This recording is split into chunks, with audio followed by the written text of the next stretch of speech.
Assalomu alaykum hurmatli YouTube ishqibozlari, musofirda yurgan aka-ukalar, qadrli obunachilar. Mana bugun navbatdagi darvozamizni olib kelib joyiga ustanovka qilib bo'ldik.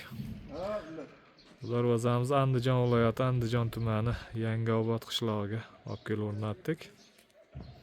Juda chiroyli chiqqan darvozamiz. 13 million 200 ming so'mga olib kelib o'rnatildi. Darvozamiz 1 kvadrat metri 980 ming so'mdan berilaveradi. Darvozamizda materiallari, razmerlari haqida to'xtalib o'tsak, eniga 3.60, bo'yiga 3.75 razmerga bo'ldi darvozamiz. Stoykalari shiviller bo'ldi, ungava shiviller. Profillari 6x4, 1.5lik stenada, listlari 2lik list ustiga yer yong'oq list, 1.1lik listimiz bosildi. O'rtaga steklovata qo'yilib, yarim 2 qavatli darvozamiz bo'ldi.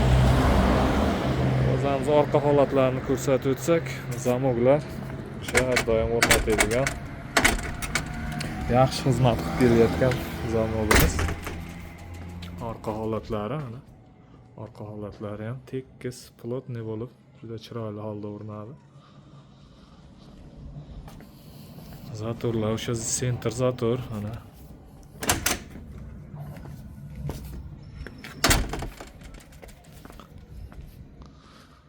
hurmatli aka-ukalar, kanalimizga yangi bo'lsalaring, obuna bo'lishni unutmanglar. Obuna bo'lib, like tugmachasini bosib, videomiz keng tarqalishiga hissa qo'shasizlar degan umiddamiz. Kimga shunday darvozalar kerak bo'lsa, ekranimiz pastki qismiga nomerimizni qo'yib qo'yamiz. Bemalol murojaat qilishlaring mumkin. O'zbekiston bo'ylab dostavka, ustanovka mavjud.